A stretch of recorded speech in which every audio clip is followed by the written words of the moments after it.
जी दोस्तों, हम लोगों ने इससे पहले की क्लासेस में झारखंड ज्योग्राफी की क्लास को पूरा समाप्त किया है, जिसमें से हमने झारखंड ज्योग्राफी के केवल एक टॉपिक जो झारखंड में वन वन और आईएफएसआर की रिपोर्ट, ये दोनों टॉपिक को छोड़ा है।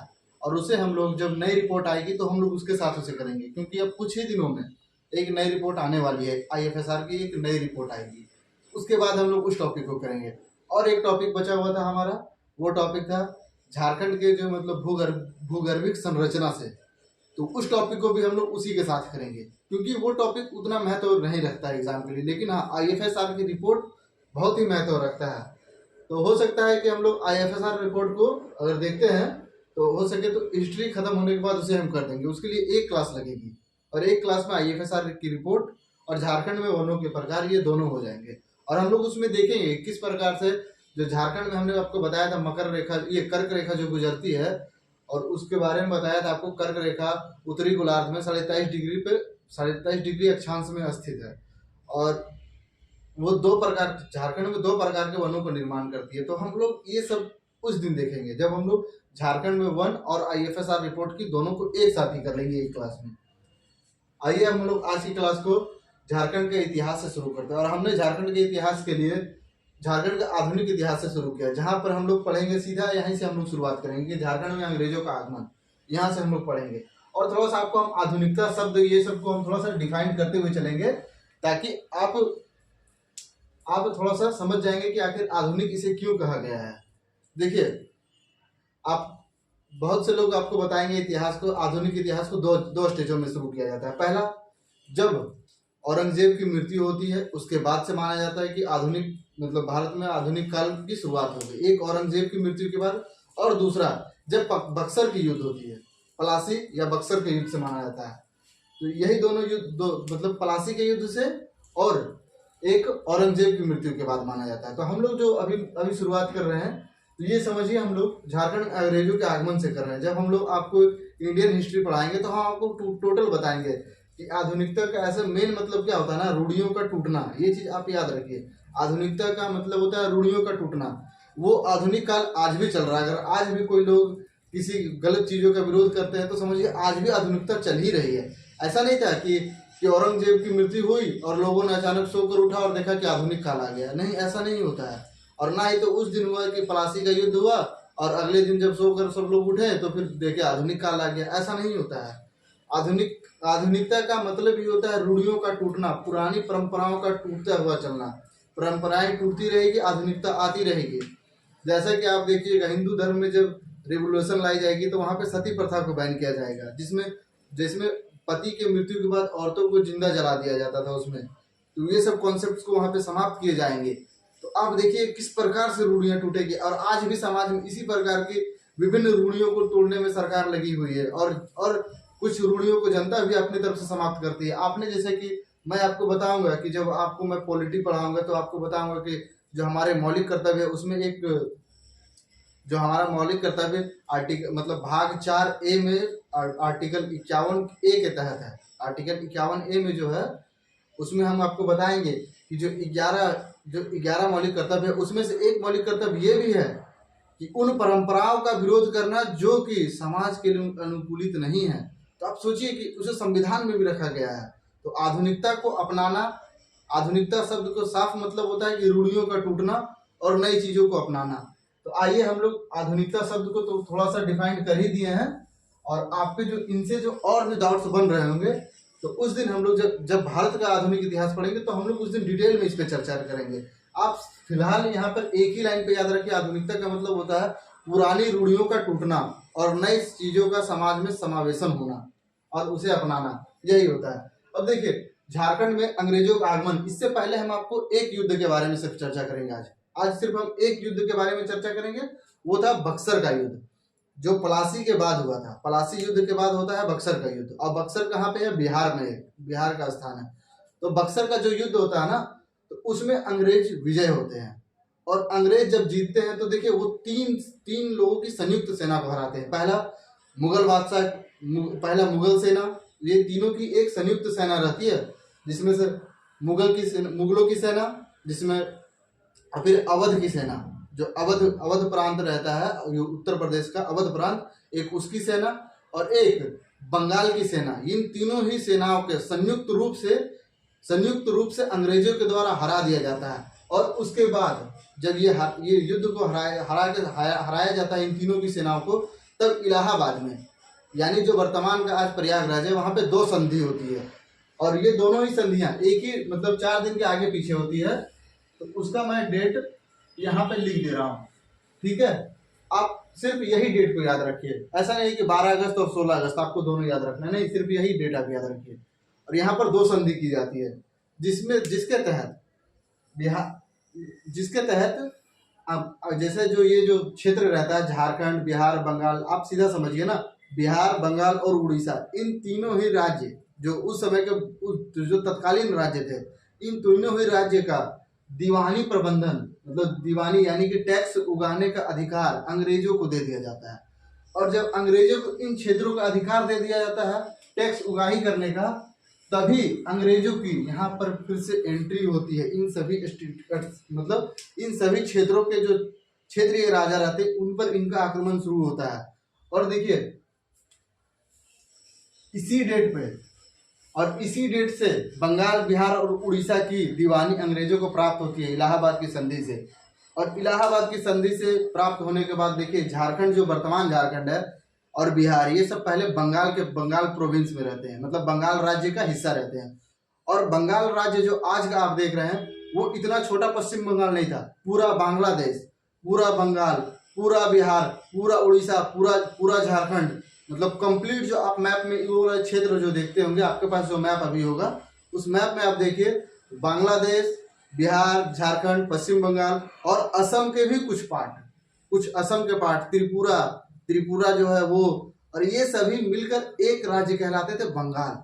और फिर आपको हम बताएंगे बंगाल का विभाजन होगा 1905 में, फिर 1911 में, जब बंगाल का विभाजन होने के बाद 1911 ईस्वी में दिल्ली, मतलब कोलकाता की राजधानी को हटा के दिल्ली स्थानांतरित किया जाएगा। फिर 1936 में उड़ीसा को बिहार से, जब आपको 1911 में राजधानी को परिवर्तन किया जाएगा, उसी समय बंगाल से, मतलब जब 1911 में क्या होता है, जब पूर्वी बंगाल पश्चिमी बंगाल दोनों का विलय कर दिया जाता है फिर से, और फिर बिहार को अलग किया जाता है 1911 में, ऑफिशियल तौर पे 1912 उसको माना जाता है। और उसके बाद फिर 1936 में क्या होता है कि छत्तीसगढ़ को बिहार से अलग किया जाता है, और फिर बिहार से अलग हमारा झारखंड होता है 2000 ईस्वी में। तो ये हमारे कुछ बैकग्राउंड बनते हैं हिस्ट्री के, ठीक है। और जिसके बिना हम लोग शुरू नहीं कर सकते। अगर हम आपको सीधा बताना शुरू करेंगे कि अंग्रेजों का आगमन, तो आप समझिए कि आखिर क्यों आगमन हुआ। तो आगमन होने का मेन रीजन रहता है क्या, कि ये वाला जो संधि है, इलाहाबाद की संधि, जो 1765 ईस्वी में की जाती है, और इससे पहले बक्सर का युद्ध, जिसमें इन तीनों की सेनाएं हार जाती है और अंग्रेज विजय होकर निकलते हैं। और इसी के कारण से ये जब संधि हो गई तो इन प्रोविंस में इनको अधिकार मिल गया टैक्स उगाही करने का, दीवानी लेने का। दीवानी आप दीवानी अभी समझ में आपको कंप्लीट नहीं आएगा, आप उसे सीधा समझिए। दीवानी का मतलब आप टैक्स लेकर चलिए, सीधा मतलब। हम आपको बताएंगे उसके बाद द्वैत शासन, ये सब भी बताएंगे इतिहास में, बहुत इंटरेस्टेड टॉपिक है ये सब। देखिए झारखंड में जो अंग्रेजों का आगमन होता है सर्वप्रथम सिंहभूम के क्षेत्र में। जो मैं पॉइंट आपको अंडरलाइन करूंगा रेड मार्क से, आप उससे, ये सब कीवर्ड्स है, समझिए बातों को आप, ये सब कीवर्ड्स है जिसे आपको याद रखना है। सर्वप्रथम अंग्रेजों का आगमन कहाँ पे होता है, सिंहभूम के क्षेत्र में होता है। कब होता है, ठीक है। तो ये सब 1767 में, मतलब 1767 1767 में, 65 में उनको देखिए दीवानी का अधिकार मिल गया, 67 में ये लोग का प्रवेश हो जाता है झारखंड में, ठीक है। और सर्वप्रथम कहाँ पे होता है, सिंहभूम में। और जब यहाँ पे इनका प्रवेश होता है सिंहभूम के क्षेत्र में, तो वहाँ पे ढाल भूम के, जैसे जो वहाँ पे रहता है ना राज्य रहते हैं, तो ढालभूम राज्य रहता है, ढाल राजा का ढालभूम होता है। फिर सिंह राजा का पुराहट क्षेत्र रहता है। इनसे यहाँ पे छोटे छोटे राज्य रहते हैं, ये सब छोटे छोटे राज्य देखिए हमने यहाँ पे लिख दिया। तब वहाँ के प्रमुख राज्य ढालभूम रहता है, एक ढालभूम है, पुराहट है, और फिर हो लोगों का, मतलब हो जनजाति के जो लोग रहते हैं उनका राज्य कोल्हान रहता है। और इन सबों में अंग्रेजों का जब आगमन होता है, तब देखिए घाटशिला में पहली बार अंग्रेजों को कब्जा हुआ। कहाँ पे, घाटशिला में। कितने तारीख को, यही डेट आपको याद रखना है, ये नहीं याद रखना है 22 मार्च। हम आपको ये भी बताएंगे कहाँ पे आपको छोटे डेट्स भी याद रखने हैं कि अप्रैल, मार्च, फरवरी, दिन, ये सब हम आपको बताएंगे, लेकिन इसमें आप सिर्फ यही याद रखिए, क्योंकि ज्यादातर एग्जाम में यही वाले क्वेश्चन पूछे जाएंगे आपसे। कितना? तो 1767 ईस्वी में अंग्रेजों का पहला आगमन 1767 ईस्वी में होगा। और फिर देखिए फर्ग्यूसन की सेना जो होती है ना, फर्ग्यूसन जो अंग्रेज सेनापति रहता है, इन्हीं को ये मतलब दायित्व सौंपा जाता है कि आप जाइए इन क्षेत्र पर कब्जा करने के लिए।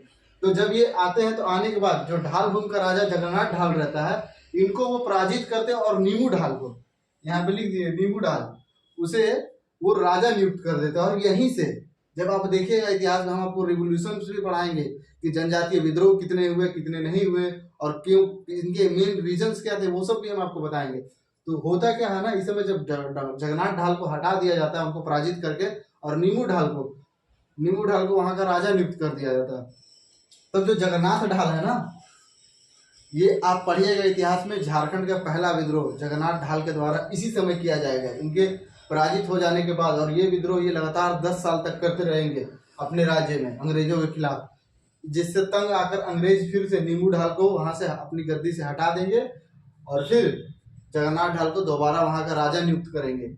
और ये पहला रेवोल्यूशन रहेगा हमारा ढाल विद्रोह झारखंड का, जो कब से कब तक चलेगा? 1767 से 1777 ईस्वी तक चलेगा। देखिए कुछ वर्ड्स होते हैं जो आप गणित में, आप हिंदी में प्रोनाउंसिएशन करने में दिक्कत आती है, ये चीज हमारे साथ कोई इंडिविजुअल नहीं है, बहुत से लोगों के साथ होता है, ये कॉमन भी हो सकता है। और बहुत आप लोग भी उनमें से हैं कि जिनको हो रहा होगा। तो देखिए ये जो 1767 से लेकर 1777 ईस्वी तक जगन्नाथ ढाल के द्वारा वहां पे ढाल विद्रोह किया जाता है। और देखिए उसके बाद की अगर हम लोग चर्चा करेंगे तो पलामू में अंग्रेजों का जो आधिपत्य है वो 1771 से 72 तक हो जाता है, ये पॉइंट भी आप याद रखिएगा। और पलामू में जो क्षेत्र रहता है, पलामू में चेरो राजा होते हैं। देखिए ये प्रश्न पूछे गए थे, अभी के पेपर कुछ हुए थे एग्जाम्स के झारखंड में, उसमें पूछा गया था कि चेरो राज्य कहाँ पे था, तो पलामू में। ये चीज आप सीधा याद रखिएगा, चेरो राज्य कहाँ पे था? पलामू में, ठीक है। और यहाँ पे देखिए सतबरवा के निकट चेतमा की लड़ाई होती है, जिसमें चित्रजीत राय रहते हैं ना, जो इसे हरा दिया था। हम बताएंगे फिर इनके द्वारा यहाँ पे चेरो विद्रोह किया जाएगा, चेरो विद्रोह फिर पलामू में किया जाएगा, बताएंगे हम आपको आगे जब विद्रोह का चैप्टर को पढ़ेंगे तो, ठीक है। और यहाँ पर देखिए सतबरवा का युद्ध होता है, सतबरवा के निकट चेतमा का युद्ध, या तो सतबरवा का युद्ध भी आप याद रखिए, चेतमा का युद्ध होता है, और जिसमें चित्रजीत जो रहते हैं उनको हरा दिया जाता है। और फिर देखिए, और कैमक जो रहता है, कैमक का ही पलामू में अधिकार किया था। देखिए ये जो अंग्रेज अधिकारी कैमक है ना, इनका बहुत बड़ा रोल रहता है झारखंड के, मतलब वो ये रामगढ़ राज्य में, फिर पलामू में, इन सभी क्षेत्रों का अधिकार करने में कैमक का बहुत बड़ा रोल रहता है। और देखिए 1771 में ही इनका पलामू के किले पर ये अधिकार कर लेंगे चित्रजीत राय को हराकर, ठीक है। और देखिए अंग्रेजों के प्रवेश के समय छोटा नागपुर जो है ना, अंग्रेजों के समय में छोटा नागपुर का राजा दर्पनाथ रहते हैं। और दर्पनाथ ने क्या किया, जब दर्पनाथ जो रहते हैं ये अंग्रेजों के साथ मित्रता कर लेते हैं, क्योंकि ये देख लेते हैं कि अंग्रेज जहां जा रहे हैं वहां के लोगों को ये सीधा हरा ही दे रहे हैं, तो ये देखते हुए अपने आप को सरेंडर कर देते हैं, उनसे मित्रता कर लेते हैं, और ये लगान देने को मान भी जाते हैं। और आपको ये याद नहीं रखना है 12,000 रुपये मानते हैं सालाना लगान देने के लिए, ये सब डिजिट्स आपको याद नहीं रखना है, ठीक है। और फिर देखिए हजारीबाग के क्षेत्र में अंग्रेजों का, देखिए जो हजारीबाग के क्षेत्र है यहाँ पे अंग्रेजों का सर्वाधिक विरोध होगा, और वो विरोध रामगढ़ राज्य से करना पड़ेगा। जो रामगढ़ राज्य है ना, उनके साथ इनका हजारीबाग के पास काफी ज्यादा विद्रोह होता ही रहेगा और हमेशा विरोध होगा। और रामगढ़ राज्य का जो नरेश रहते हैं ना, मुकुंद सिंह, और ये अंत तक अंग्रेजों का विरोध करेंगे, अंत तक। देखिए हमने आपको बताया क्या कि जगन्नाथ ढाल को हरा दिया जाता है, उसके बाद फिर जगन्नाथ ढाल के द्वारा ढाल विद्रोह किया जाएगा, फिर इन्हें वापस गद्दी दे दी जाती है।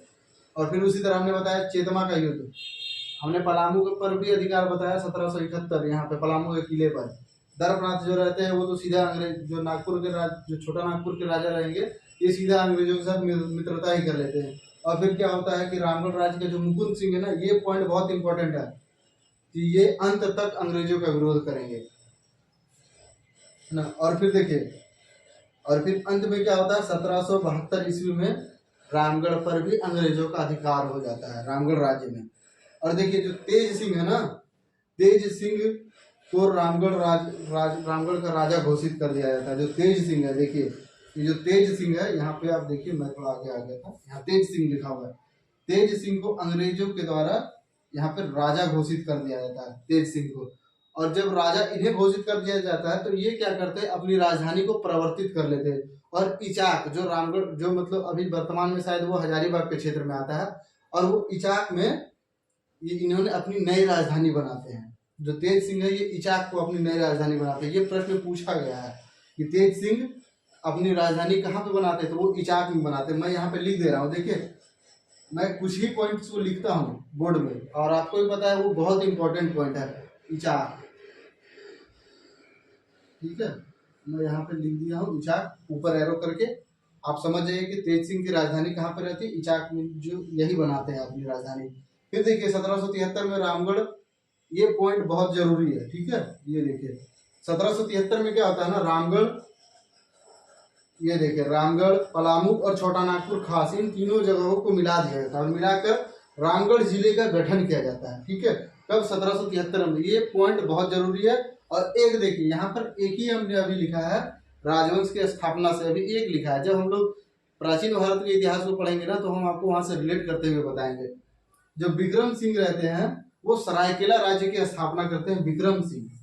ठीक है, सरायकेला राज्य की हम लोग जब आगे पढ़ेंगे, जब हम लोग झारखंड का मतलब इतिहास से जब शुरू करेंगे ना, अभी तो हमने मॉडर्न इतिहास से शुरू किया है, तो हम लोग उस समय जब शुरुआत करेंगे, ये मॉडर्न इतिहास को खत्म करने के बाद हम लोग प्राचीन इतिहास से शुरू करेंगे, तो हम आपको बताएंगे सारे राज्यों की स्थापना और किनके किनके द्वारा की जाएगी। जैसे खड़गडिहा राज्य है, उनका स्थापना किया जाएगा। खड़गडिहा राज्य का स्थापना खग सिंह या कुछ उनका नाम है, खड़गडिहा के राज्य का, उनके बारे में बताएंगे। फिर इसी तरह करके वहाँ पे जितने हैं सभी राज्यों के बारे में बताएंगे। सिंहभूम में दो शाखाओं पे राजा विभाजित रहते हैं, उनके बारे में बताएंगे आपको। उस समय हम लोग कंप्लीट एनालिसिस करते हुए चलेंगे, और अभी हम लोग सिर्फ मॉडर्न इंडिया के पर्पज से पढ़ रहे हैं इसे।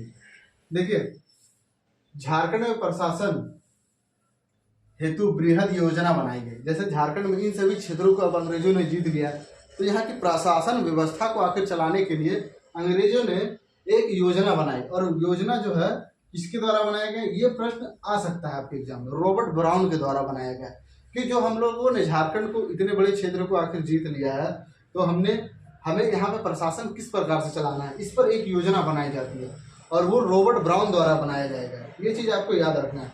फिर पहाड़ी असेंबली की स्थापना क्लीवलैंड के द्वारा किया जाएगा। ये वही क्लीवलैंड है जिनको तिलका मांझी के द्वारा इनकी हत्या कर दी जाएगी। तिलका मांझी के द्वारा इनकी हत्या कर दी जाएगी। और क्लीवलैंड जो है ना, ये मतलब इन्हें राजमहल के क्षेत्र में पहले नियुक्त किया जाता है वहां पर, और वहां पे ये जाते हैं और वहां पर वो ये जाकर अपने कुछ विधियों को लगाते हैं, जिस कारण से तिलका मांझी जी इनका विरोध करेंगे, तिलका मांझी, और फिर इनकी हत्या वो कर देते हैं 1785 ईस्वी में। 1784 में इनकी हत्या वो करेंगे, और 1785 ईस्वी में तिलका मांझी को फांसी दे दी जाती है, और वो पहले शहीद कहलाएंगे झारखंड के, तिलका मांझी। तो ये उस समय आपको, जब हम तिलका मांझी के बारे में बताएंगे, तो हम आपको क्लीवलैंड के बारे में उसमें डिटेल में चर्चा करेंगे। आप सिर्फ इतना भी याद रखें, पहाड़ी असेंबली क्या थी वो भी हम उसी दिन बता देंगे आपको, क्योंकि उस समय वो टॉपिक काफ़ी लंबा चलेगा हम लोग का। क्लीवलैंड जो रहते हैं वो पहाड़ी असेंबली की स्थापना करेंगे। इसी तरह एक विल्किंसन रूल का स्थापना किया जाएगा, विल्किंसन रूल, जिसको 1837 ईस्वी में लाया जाएगा। वो सब हम लोग रूल्स आगे पढ़ेंगे। देखिए झारखंड में जब आप पढ़ रहे हैं मॉडर्न इतिहास को, तो यहाँ पर एग्जाम के पॉइंट ऑफ व्यू से ज़्यादा कुछ इंपॉर्टेंट नहीं रहता है, खासकर अगर आप विद्रोह को बहुत ही अच्छे ढंग से पढ़ना है। और किसके द्वारा, देखिए विद्रोह में 3 पॉइंट्स को ज़्यादा याद रखना। पहला, किनके द्वारा किया गया, उसकी डेट क्या थी, ये 2 मस्ट होते हैं। जैसे कि अगर मुंडा विद्रोह की बात की जाएगी तो किसके द्वारा किया गया, बिरसा मुंडा के द्वारा। कब किया गया, वो डेट आपको याद रख लेना। फिर इस तरह संथाल विद्रोह किसके द्वारा किया गया, कब किया गया। और अगर ज़्यादा मन हो तो उसके बाद फिर याद किया जाता है क्या, कि उस विद्रोह को दबाया किसके द्वारा गया, ये तीसरा पॉइंट बनता है। लेकिन पहले जो 2 पॉइंट हमने बताया, एक डेट और उनके नेता कौन थे, ये 2 बहुत महत्वपूर्ण पॉइंट बनते हैं। अब देखिए झारखंड में ईसाइयों का आगमन, ठीक है, तो हम ईसाइयों का आगमन से रिलेटेड पहले हम आपको ईसाई के बारे में बता देते हैं, ठीक है। इससे क्या होगा कि आपकी थोड़ी सी बैकग्राउंड बनी रहेगी। फिर हम लोग जब पढ़ेंगे ना धार्मिक आंदोलन, जब इतिहास में पढ़ेंगे, तब आपको तो कम्प्लीटली बताएंगे आपको। देखिए जो ईसाई धर्म है ना, इसका ये जो ईसाई धर्म है, इनके पहले देखिए ईसाई धर्म को 3 पार्ट में बांटा जाता है। रोमन कैथोलिक, ठीक है, ऑर्थोडॉक्स, रोमन कैथोलिक, ऑर्थोडॉक्स और प्रोटेस्टेंट प्रोटेस्टेंट होता है। तीन चीजों में मतलब इनके 3 पार्ट में माने जाते हैं। जो हमने बताया आपको रोमन कैथोलिक, इनके जो संस्थापक रहते हैं सेंट पीटर रहते हैं। सेंट पीटर इनकी स्थापना करते हैं और ये इटली में इनकी स्थापना होती है, इटली में। और इटली में जो आप इटली की राजधानी रोम को देखते हैं आप, मैं इनसे रिलेटेड एक बहुत महत्वपूर्ण पॉइंट बता दे रहा हूँ आपको। इटली की जो राजधानी रोम है, वहां पर एक छोटा सा देश है जिसका नाम है वेटिकन सिटी। उसका नाम है वेटिकन सिटी। वेटिकन सिटी की राजधानी भी वेटिकन सिटी है, इसकी अपनी मुद्रा भी है वेटिकन सिटी की। और यहाँ पर बैठते हैं पोप, ठीक है, ये है पोप। तो पोप का जो संबंध है ना, इन्हीं रोमन कैथोलिक चर्च से है, रोमन कैथोलिक से है। और ये पोप को सबसे बड़ा धार्मिक गुरु माना जाता है। रोमन कैथोलिक चर्च का सबसे बड़ा धार्मिक गुरु, जो मतलब कैथोलिक ईसाई हैं उनके लिए सबसे बड़ा धार्मिक गुरु होते हैं। और इनके द्वारा लिखे गए कानून समझिए वो सबसे अपर माने जाते हैं, इनके द्वारा लिखे गए चीजों को। और फिर दूसरा होता है एक ऑर्थोडॉक्स। ऑर्थोडॉक्स जो है वो बाइबल को मूल स्रोत मानते हैं। जो बाइबल में लिखी हुई चीजें हैं, बाइबल, उनको ये मूल स्रोत मानते हैं। और उनका देखिए, ये लोग इटली फ्रांस में, ये जो है अभी हमने बताया आपको रोमन इटली फ्रांस में पाए जाते हैं। रोमन कैथोलिक ये इटली फ्रांस ये सब में पाए जाते हैं। और जो ऑर्थोडॉक्स है ये रूस में, फिर आपका अभी जो जिनके साथ यूक्रेन, इन्हीं सभी क्षेत्रों में ऑर्थोडॉक्स पाए जाते हैं। और जो तीसरे होते हैं इनके प्रोटेस्टेंट जो हैं, इनके जो प्रवर्तक हैं वो मार्टिन लूथर किंग है। और मार्टिन लूथर किंग ने ये 16वीं शताब्दी से इनका रिलेटेड है, से रिलेशन है। और ये देखते हैं कि रोमन कैथोलिक चर्च मतलब रोमन कैथोलिक में बहुत सारी बुराइयों का आगमन हो जाता है। और बुराइयों का आगमन इस प्रकार से कुछ होता है कि जो पोप रहते हैं, ये लोगों को ना, जो लोग मतलब दुनिया धरती में हर कोई पाप करता है, तो वो क्या करते हैं ना, उन्हें जन्नत का सर्टिफिकेट देते हैं। मतलब पैसा लेकर उन्हें जन्नत का सर्टिफिकेट देते हैं। तो ये चीज वो देखे, मार्टिन लूथर किंग ये चीज देखे तो उनको बहुत बुरा लगा कि ऐसा कैसे हो सकता है, कोई भी अगर पाप कर लेगा तो वो क्या आपके एक सर्टिफिकेट से मुझे जन्नत की प्राप्ति कैसे हो सकती है। इन्होंने ये सब प्रश्न उठाने शुरू किए और प्रश्न उठाए और इन्होंने इनका विरोध किया। और जो ये लोग विरोध किए ना, इसी कारण इन्हें प्रोटेस्टेंट कहा गया। ये लोग प्रोटेस्ट कर रहे हैं उनका, इसलिए प्रोटेस्टेंट कहा गया। और इनकी जो आबादी है यूएस में सबसे अधिक है। और ये जो थे ये जर्मनी के रहने वाले थे, मार्टिन लूथर किंग। आपको इससे एक संबंध क्वेश्चन देखिए आ सकता है, लेकिन अभी नहीं, हम बताएंगे आपको कि वो किन सभी एग्जाम में, जैसे कि आपका पीसीएस का जब आप एग्जाम दीजिएगा तो इनसे रिलेटेड संबंधित प्रश्न आने की संभावना बहुत अधिक मात्रा में है। मार्टिन लूथर किंग जब मतलब इनकी जब मृत्यु होती है, इनके द्वारा जो लिखी गई किताबें रहती है ना, जो विरोध में ये जो किताबें को लिखते हैं कि आप किस तरह से आखिर जो पोप में ये सवाल उठाते हैं, जबकि पोप सोचिए उस समय का सबसे बड़ा प्रमुख रहते हैं इस धर्म में, ईसाई धर्म में सबसे बड़ा प्रमुख रहेंगे। और ये उनका विरोध करेंगे कि आप किस प्रकार से मतलब सर्टिफिकेट बांट सकते हैं पैसे देकर जन्नत का। तो ये जब इन पर इन्होंने किताबें लिखना शुरू करेंगे विरोध पर, तो इनके मृत्यु के बाद क्या होता है कि लोग इनकी किताबों को जला देते हैं, इनकी किताबों को वो जला देंगे। और जला देने के बाद जब इनकी किताबों को जला देते हैं, फिर इनकी मृत्यु हो जाएगी, इनकी किताब को जला दिया जाता है, तो फिर लोग खुद ही इनके समर्थन में आते हैं। लोगों में जन जागरूकता फैल जाती है कि आखिर कोई भी इस तरह से कैसे हो सकता है कि कोई अगर हमें सर्टिफिकेट दे तो हमें जन्नत तभी प्राप्ति होगी क्या। अब इसमें सवाल ये भी बनते हैं कि मान लिया जाए उस समय जो यूरोप के गरीब थे और जो पैसा देकर जो मतलब पैसा दिए तो उन्हें सर्टिफिकेट मिल गई जन्नत का, और जो गरीब थे जिन्हें जो पैसा नहीं दे पाए तो क्या उन्हें जन्नत का अधिकार नहीं है, जिन्होंने पूरे जीवन भर अच्छे काम किए। ये अब देखिए हर धर्म में है, हर धर्म में ये कॉन्सेप्ट होता है कि जब जो जीवन में अच्छे कर्म करते हैं उन्हें जन्नत की प्राप्ति होती है। इन सभी चीजों पे फिर प्रश्न बनने लगता है कि अगर जो गरीब थे उन्हें सर्टिफिकेट नहीं मिला तो क्या वो जन्नत के अधिकार नहीं बने। इन सभी चीजों का वो विरोध करेंगे।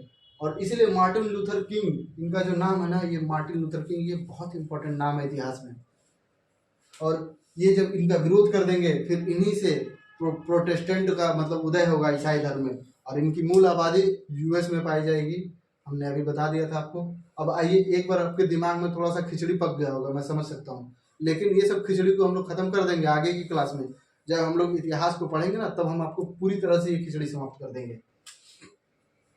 देखिए, तो झारखंड में जो ईसाई मिशन है, ईसाई मिशनरी का प्रवेश रांची में होता है। हम लोग झारखंड में ईसाई से हमने बैकग्राउंड बता दिए, थोड़ी सी आपको चीजें बन रही होगी, ईसाई कौन थे क्या थे, ठीक है। अब देखिए जो ईसाई मिशनरी का प्रवेश झारखंड में पहली बार कहाँ पे होता है, रांची में होता है, ठीक है।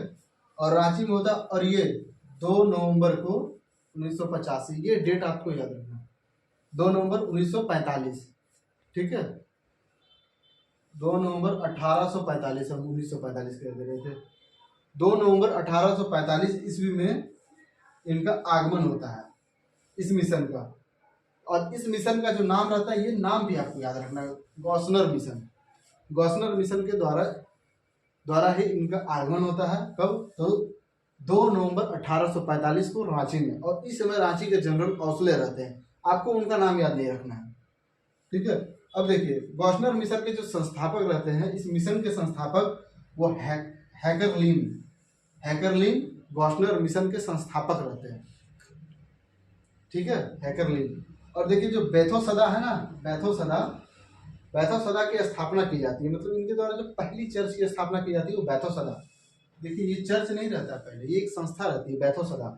बैथो सदा का मतलब होता है पवित्र स्थान, ठीक है। और इनकी स्थापना ये लोग किसके लिए करते हैं, जो अनाथ हैं, विधवा हैं, उनके समर्थन में ये करते हैं, जो गरीब हैं उनके सपोर्ट के लिए ये लोग इसकी स्थापना करते हैं, ठीक है। बैथो सदा की स्थापना इनके द्वारा की जाएगी, गॉसनर मिशन के द्वारा किया जाता है। फिर इसी को आगे चल के चर्च में बदला जाता है 1919 में। गॉसनर मिशन ही है ना, ये जाके चर्च 1919 में चर्च में परिवर्तित हो जाता है। ये चीज़ आपको नहीं याद रखना है, मैं आपको सिर्फ वही पॉइंट्स बताता हूँ जो आपके एग्जाम से जरूरी है।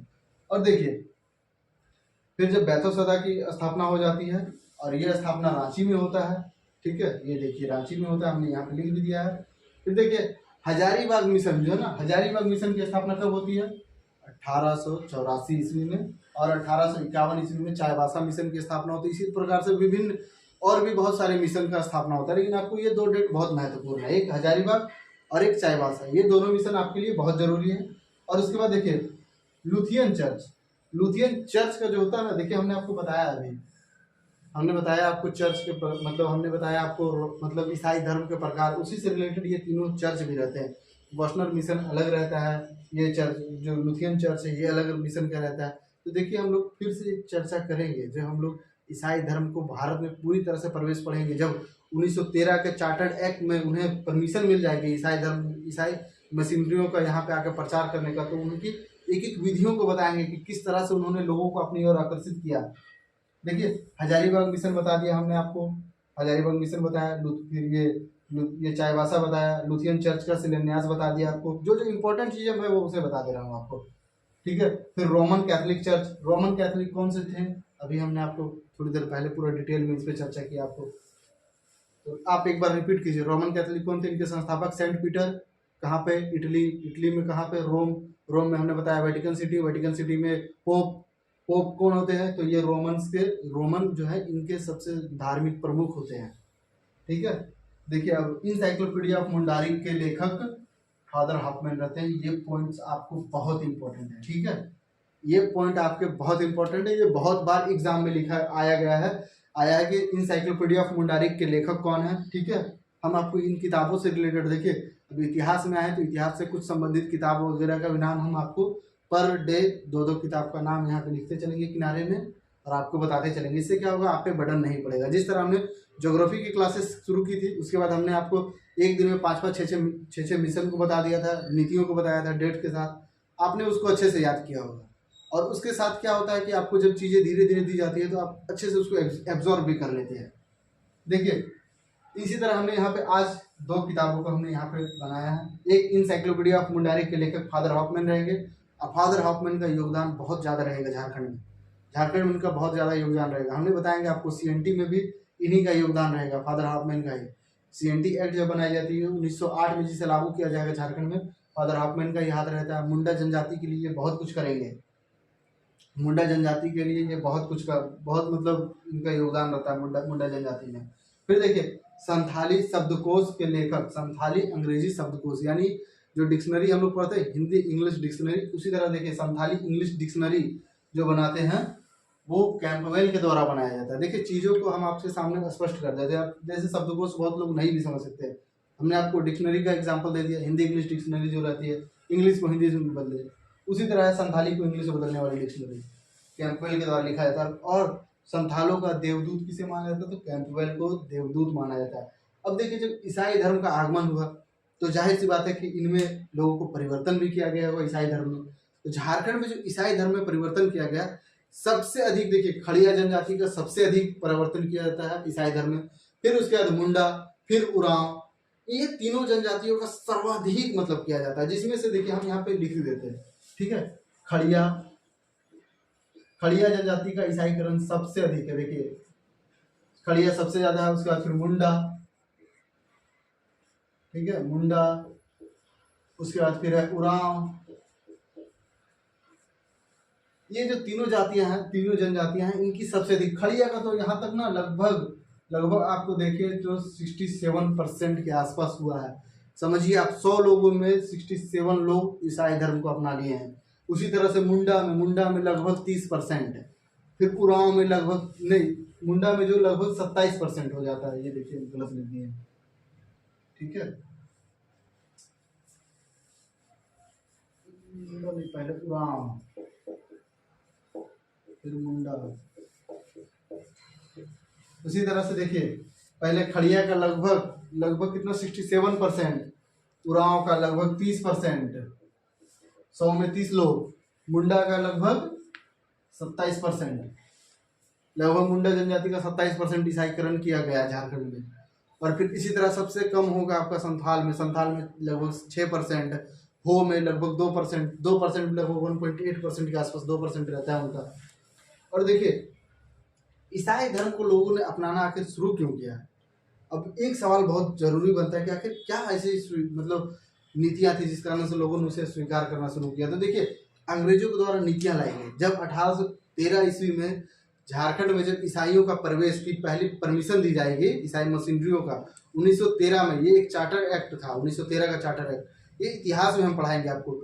उसी में ईसाई मशीनरियों का भी मतलब ईसाई धर्म को प्रचार प्रसार करने के लिए इन्हें परमिशन मिल जाता है कि आप भारत में भी आके इनका प्रचार कीजिए।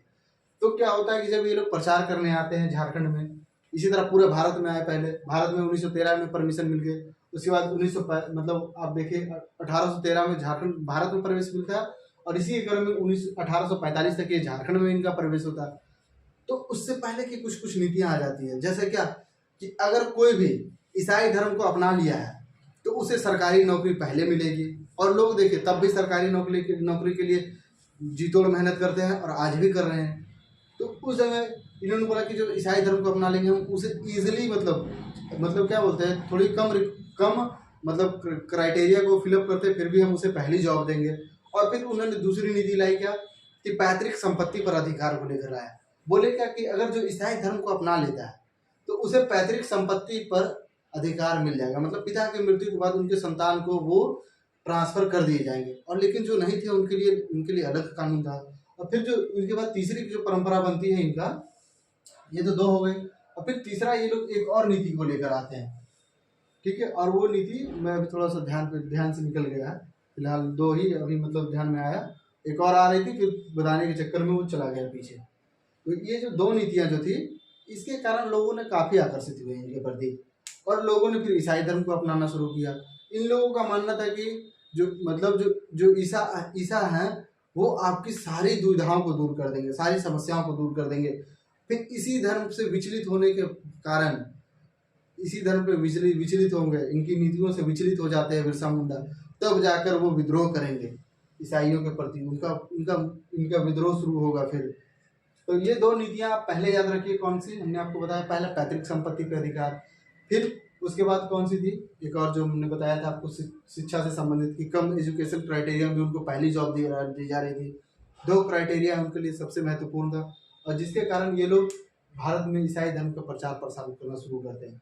और यही सब नीतियों से ये बढ़ावा देते हैं कि हम आपको हमारे धर्म में ये सुविधा मिलेगी, जिस कारण से लोग इनकी तरफ आ जाते हैं, ठीक है।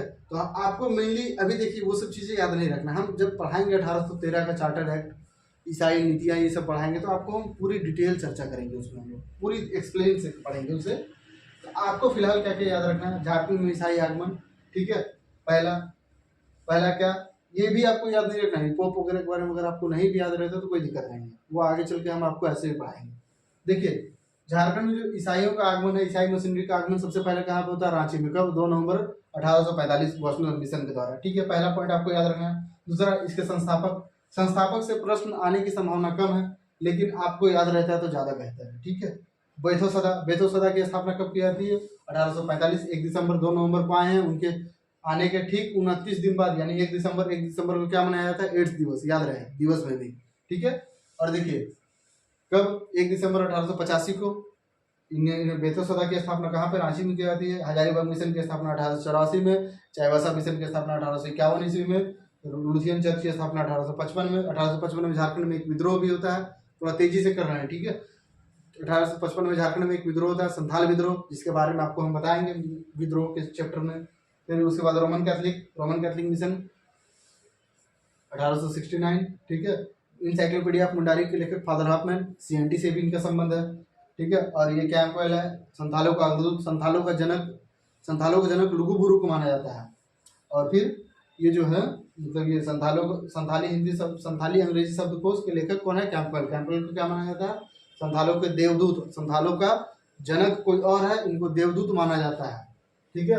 और देखिए उसके बाद फिर से एक बार हम शॉर्ट रिवीजन करते जा रहे हैं। यहाँ पे सर्वप्रथम कहाँ से हुआ अंग्रेजों का आगमन? तो सिंहभूम क्षेत्र में। वहाँ के राजाओं के बारे में आपको याद नहीं रहता है, फिर भी कोई दिक्कत नहीं है। हाँ, घाटशिला पर कब्जा याद नहीं रहेगा फिर भी चलेगा, जो पॉइंट्स याद रखने के हैं मैं वो सब बता दे रहा हूँ। जब इनका फर्ग्यूसन के द्वारा, इनके द्वारा, ये पॉइंट याद रखना आपको, फर्ग्यूसन के द्वारा अंग्रेजों के द्वारा चर्चा की जाती है, मतलब ये चढ़ाई की जाती है सिंहभूम के क्षेत्र में। और ये जगन्नाथ ढाल को हटाकर यहाँ पे नींबू ढाल को यहाँ पे राजा बनाया जाता है, जिस कारण से ढाल विद्रोह होता है। ढाल विद्रोह हम लोग फिर से पढ़ेंगे, जब हम लोग विद्रोह का चैप्टर को पढ़ेंगे तब ढाल विद्रोह से ही शुरुआत करेंगे, ठीक है। और फिर पलामू में अंग्रेजों का आधिपत्य, ये डेट याद रखना है। 71 हमने लिख दिया, लेकिन आपको ज्यादा फोकस 71 पे ही रखना है, 72 पे कम फोकस रखना है, ठीक है। अगर 71 ऑप्शन नहीं रहता तब आपको 72 में रखना है। मैं इसीलिए ये दोनों डेट को लिखा, क्योंकि अब देखिए जब चित्रजीत राय को हराया जाता है, यहाँ पे देखिए चेतमा की लड़ाई में राजा चित्रजीत को हराया जाता है। उसके बाद पलामू में जब अधिकार ही 1771 में हो जाता है, तो फिर 72 का तो कोई कॉन्सेप्ट ही नहीं बचता है। लेकिन 72 हमने इसलिए लिख दिया क्योंकि बहुत सारे एग्जाम में झारखंड में आए हैं, 71 ऑप्शन नहीं थे, 72 में आए हैं, सीधा 72 सीधा लिखा हुआ था, इसीलिए हमने यहाँ पे 72 भी कर दिया है, ठीक है। और देखिए छोटा नागपुर में अंग्रेजों का जब प्रवेश होता है तो राजा दर्पनाथ यहाँ पे रहते हैं, दर्पनाथ सीधा अंग्रेजों के साथ फ्रेंडशिप कर लेते हैं, ठीक है। और फिर उसके बाद रामगढ़ राज्य का राजा कौन रहता है? मुकुंद सिंह, जो अंत तक इनका विरोध करते रहते हैं अंग्रेजों का। और 1772 ईस्वी में अंग्रेजों का रामगढ़ राज्य में भी इनका अधिकार हो जाता है, ठीक है। तेज सिंह को रामगढ़ का राजा बनाया जाता है, जो कि इचाक को अपनी राजधानी बना देते हैं। ये पॉइंट ज्यादा महत्वपूर्ण है। एक देखिए आपको कौन सा, तेज सिंह, यहाँ रामगढ़ राज्य में तेज सिंह को आपको याद रखना, जो कि अपनी राजधानी इचाक को बनाते हैं, ठीक है। और उसके बाद फिर देखिए 1773 में रामगढ़ पलामू और छोटा नागपुर खास को मिलाकर एक रामगढ़ जिला का स्थापना किया जाता है, ठीक है। ये तीनों राज्य को मिलाकर, ये बहुत पॉइंट इंपॉर्टेंट है 1773 का, ठीक है। और देखिए यहाँ पे फिर विक्रम सिंह रहते हैं, इनके द्वारा सरायकेला राज्य की स्थापना की जाती है। झारखंड में जब हम आपको पढ़ाएंगे, जब भारत आजाद हो गया तो सरायकेला और खरसावां दो, मतलब राजा के दो राज्य रहता है, एक सरायकेला और एक खरसावां। विभाजन के बाद होता क्या है ना कि उड़ीसा राज्य को खरसावां दे दिया जाता है।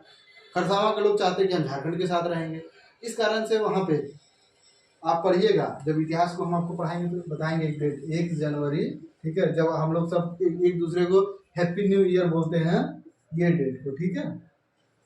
हैप्पी न्यू ईयर 1 तारीख को बोलते हैं, 1 जनवरी 1948 का डेट। 47 में आज़ादी होगी, 48 में यहाँ पे क्या होता है? खरसावां गोलीकांड, इनका संबंध इसी चीज़ से रहेगा। यहाँ के लोग बोलेंगे कि नहीं, हम झारखंड के साथ रहना चाहते हैं। उड़ीसा की सरकार के द्वारा यहाँ पे सेना के मतलब पुलिस के द्वारा फायरिंग कर दी जाती है, जिसमें लगभग 300 लोगों के आसपास लोगों की मृत्यु होती है। उसकी रिपोर्ट हम उस दिन आपको पूरी रिपोर्ट को आपको पढ़ाएंगे कि उस रिपोर्ट में क्या बोला गया। मैं आपको चीज़ों को ऐसे ही नहीं पढ़ाऊंगा, आपको सारे साक्ष्य वगैरह भी देते चलूँगा। जिसे मुझे लगेगा साक्ष्य देना है उसे मैं कैमरे के सामने आपको ला कर दे दूँगा। और उसमें क्या होता है, इस रिपोर्ट में रिपोर्ट दी जाती है कि लगभग 300 लोग खरसावां गोलीकांड में मारा गया। इसे झारखंड का काला दिवस भी बोला जाता है, काला दिवस। सोचिए आपकी आज़ादी के बाद हमारा जो क्रांतिकारी रहे, जिन्होंने देश को आज़ाद कराने में पूरा योगदान दिया, उनके ऊपर उन्हीं की सेना के द्वारा गोली चला दी गई। ये सोचिए कितनी अपने आप में शर्मिंदगी की बात रही होगी उस समय। उस समय की इस घटना को आप उस समय के परिप्रेक्ष्य में एक बार सोच कर देखिए। जो लोग अंग्रेजों से लड़ने के लिए तीर धनुष को उठाकर अंग्रेजों के खिलाफ लड़े, जबकि अंग्रेजों के पास उस समय एनफील्ड राइफल रहेंगे, फील्ड राइफल जो कि फ्रांस के द्वारा निर्मित रहती है, ऐसे राइफल का विरोध वो लोग तीर धनुष से करते हैं और अंत में क्या मिलता है उन्हें? आज़ादी के बाद उन्हीं के ऊपर गोली चला दी जाती है। ये चीज़ को सोचिए कितना मतलब शर्मिंदगी वाली बात रही होगी। जो खरसावां फिर क्या होता है, उसके बाद फिर भारत सरकार के द्वारा खरसावां को उड़ीसा से ले लिया जाता है, सरायकेला ये खरसावां राज्य को, और फिर सरायकेला खरसावां नाम की एक राजधानी बनाई जाती है। और फिर उसी का विभाजन होता है 1990 और 91 में, और वहाँ पे नहीं 1991 में ही सरायकेला खरसावां के दो भाग नए 3 भाग में तोड़ा जाता है, एक पूर्वी सिंहभूम, एक पश्चिमी सिंहभूम और सरायकेला खरसावां, जो कि ऑलरेडी उसी नाम से रहता है। उसी राज्य को छोटा कर दिया जाता है प्रशासनिक दृष्टिकोण से। तो हम लोग देखिए, फिलहाल हम लोगों ने ये पूरा क्लास कर लिया है। हमने आपको बता दिया सबसे अधिक ईसाईकरण किसका किया गया है, खड़िया जनजाति का सबसे अधिक। ये देखिए आपको ये कर्म शायद ही पूछे, ठीक है, लेकिन खड़िया का सबसे अधिक ईसाईकरण हुआ, ये सवाल आपसे पूछा जरूर जाएगा। हम आपको बताएंगे खड़िया जनजाति का मतलब पंचायत को क्या कहते हैं, ये सब भी पढ़ाएंगे हम आपको। उरांव की पंचायत को क्या कहते हैं, मुंडा शासन व्यवस्था क्या होता है, उरांव का पहला शासन व्यवस्था क्या होता है, इनका शासन व्यवस्था क्या है, ये सब हम आपको बताएंगे आगे चल के क्लासेस में। हमारी क्लासेस थोड़ी सी लंबी रहती है, लेकिन आपको मैं चाहता हूँ कि डेप्थ नॉलेज दिया जाए, पूरी तरह से डेप्थ नॉलेज दिया जाए, ताकि आपकी जो लय है वो लगातार बनती रहे। देखिए जैसे कि मैंने ईसाइयों का आगमन के बारे में, आपको ईसाई के बारे में इतना डीपली पढ़ाया, मैं ये उम्मीद करता हूँ, ठीक है, मैं आपको बार बार कहता हूँ, मैं ये उम्मीद करता हूँ जो डीपली से मैं अभी आपको ये सब बताया, झारखंड में अगर आप रांची में रह के तैयारी कर रहे हैं या धनबाद में रह के तैयारी कर रहे हैं, आप जरूर से कहीं ना कहीं रह के तैयारी कर रहे होंगे, या तो अगर आप घर पे भी हैं, आपको यूट्यूब में भी इससे बेहतर क्लासेस नहीं मिलेगी, जो कि पूरा ईसाई धर्म को बढ़िया से पहले एक्सप्लेन कर देगा। शॉर्टकट लैंग्वेज में एक्सप्लेन करना है, पूरी तरह से नहीं करना है। अगर हम आपको लेकर चलेंगे तो बताएंगे सेंट पीटर, जो हम आपको बताएंगे तो हजरत मूसा के वो 12 वंशजों में से एक रहते हैं, वहाँ तक जाने की हम लोग आवश्यकता नहीं है। समझिए चीज़ों को, जहाँ से एग्जाम में पॉइंट आएंगे वहाँ से आपको बताना बहुत जरूरी है। जैसे हमने आपको बताया सेंट पीटर कौन थे, उनके द्वारा रोमन कैथोलिक का मतलब कैथलिक ईसाई का मतलब स्थापना की गई। उसके बाद ऑर्थोडॉक्स का होता है, फिर उसके बाद देखिए जो अगर विश्व में सबसे अधिक आबादी की बात की जाएगी तो रोमन कैथोलिक का सबसे अधिक आबादी है। उसके बाद किसी की आबादी है तो वो आपका प्रोटेस्टेंट है, प्रोटेस्टेंट जिनकी आबादी यूएसए में है। और फिर उसके बाद सबसे कम ईसाई कौन है, तो ऑर्थोडॉक्स जिनकी आबादी रसिया में है, रसिया यूक्रेन में जिनकी आबादी है वो सबसे कम है। और फिर फ्रांस, इटली, ये सब जो है रोमन कैथोलिक वाले हैं, इनकी आबादी विश्व में सबसे अधिक है ईसाई धर्म के अंतर्गत, ठीक है। ऐसा नहीं है कि आप किसी और धर्म से इनका कंपेयर कर लीजिए, नहीं, ईसाई धर्म में ही इन तीनों का सीरीज मैं एक बार फिर से बता देता हूँ। सबसे अधिक आबादी ईसाई धर्म में किसकी है, तो रोमन कैथोलिक है, उसके बाद प्रोटेस्टेंट, उसके बाद ऑर्थोडॉक्स। ये तीनों पॉइंट आपको याद रखना है। अपने मैं जैसे बोलता हूँ, आप अपनी कॉपी में नीचे थोड़ा सा नोट बना के लिखते जाइए। चीज़ें जितनी बेहतर से आप लिखेंगे आपको उतनी बेहतर याद रहेगी। देखिए ये सब चीज़ आपको डीपली कोई नहीं बताएगा, ये सब मैं जब जो लिखा हूँ ना, ये सब चीज़ आपको हर कोई बताएगा, हर कोई। ये आपको झारखंड की कोई भी किताब लीजिएगा, 20 रुपए वाली भी जो किताब आती है झारखंड के, उसमें भी ये चीज़ लिखा मिलेगा, ये भी मिलेगा, ये भी मिलेगा। लेकिन जो मैं चीज़ आपको देता हूँ ना, जैसे कि ये सब मैं दे दिया आगे आपको, खड़िया ओरांव मुंडा इन सब जनजातियों के बारे में लिख दिया है कि इनके इतना परसेंट पर हमने आपको लिखा है। देखिए चीज़ों को देखिए, परसेंट पे मैंने लिखा, अगर क्या पता किसी दिन खड़िया जनजाति का परसेंटेज से प्रश्न आ जाए, इसीलिए हम बोले कि आपको खड़िया जनजाति को ज़्यादा डीपली याद रखना है कि इसका 67% ईसाईकरण किया गया है, ठीक है। तो आज की क्लास को हम यहीं पर समाप्त करेंगे, और आपको चीज़ें बेहतर से बेहतर मिले इसके लिए हम भी रोज़ 2 घंटा मेहनत करते हैं, और आप भी मेरे साथ, मैं 2 घंटा मेहनत करता हूँ तब आपको एक क्लास मिलती है, आप 1 घंटा सिर्फ मेहनत कीजिए, आपको ज़्यादा नॉलेज मिलेगा, मेरी ये गारंटी है आपसे। और मेरा ये, मैं इसलिए डीपली को डेप्थ पढ़ा रहा हूँ ताकि आपका जो सिलेक्शन हो वो आप किसी टीसीएस के अधिकारी के रैंक का आप सिलेक्शन लीजिए, ठीक है। अब मैं बताऊंगा आगे चल के, मेरे द्वारा पढ़ाए गए कुछ छात्र भी रहे हैं जिनका सिलेक्शन कुछ अदर में, पीसीएस में तो नहीं हुआ है कि नहीं का, लेकिन कुछ अदर जॉब्स में वो लोग हैं, मैं आप लोगों को उनसे भी रूबरू कराऊंगा। ये तो अभी तक कुछ शुरुआती क्लासेस चल रही है, मैं आपको आने वाली समय में जब हमारे फॉलोवर्स भी बढ़ेंगे, जब मेरा 1 लाख फॉलोवर होगा, मैं आपको आज ही ये बात बता दे रहा हूँ, जब मेरा 1 लाख फॉलोवर होगा तब मैं आपको उन लोगों से मिलाऊंगा जिनका सिलेक्शन मेरे द्वारा किया गया है, मतलब मेरे पढ़ाए जाने के कारण किया गया है, मैं उन लोगों से आपको उस दिन मिलवाऊंगा। मतलब अभी तक मैं देखिए अपने आप को गुप्त रखता था, मैं सोचता था कि क्यों, क्या मतलब है यूट्यूब में किसी के सामने दिखावा करने का, लेकिन लोगों को मैं देख रहा हूँ, वो लोग आ रहे हैं जिनके द्वारा कुछ ना किया गया है ना तो कुछ हुआ है उनका खुद से, वो लोग आकर फेंक रहे हैं यूट्यूब में। उन लोगों के बारे में क्या ही बोला जाए, उनसे कोई मतलब ही नहीं रहता। यूट्यूब में तो अब लोग आ गए हैं सिर्फ अपडेट देने के लिए, एग्जाम का डेट इतना को होगा इतना, अरे भाई जब तक कोई ऑफिशियल, मैं अब तक किसी भी नोटिफिकेशन के बारे में क्यों नहीं बोला, मुझे पता है जब ऑफिशियल नोटिस आएगा, जैसे कि अभी मैंने आपको बता दिया था जेपीएससी की एग्जाम 17 मार्च को, भाई वो ऑफिशियल नोटिस है। अगर कोई बोलेगा तो मैं सबूत दे सकता हूँ कि आप वेबसाइट को खुद ही चेक कर लीजिए। अब लोग बता रहे हैं सीजीएल का एग्जाम डेट इतना में होगा उतना में होगा, अरे भाई जब तक ऑफिशियल जारी ही नहीं हुआ आप कैसे बता सकते हैं। मैं फालतू की चीज़ों पे समय ज़्यादा ही, मतलब मुझे लगता है कि थोड़ा सा हो जाता है लास्ट में। आप स्क्रीनशॉट एक बार ले लीजिए और आप इन चीज़ों पर ध्यान दीजिए और पढ़िए अच्छे से। उम्मीद करते हैं कि आप इनका एक बार स्क्रीनशॉट ले लीजिएगा और बढ़िया से नोट्स बनाइए। मैं हमेशा कहता हूँ कि नोट्स हमेशा बेहतर से बेहतर बनाया कीजिए। आज की क्लास को यहीं पे समाप्त करते हैं, धन्यवाद।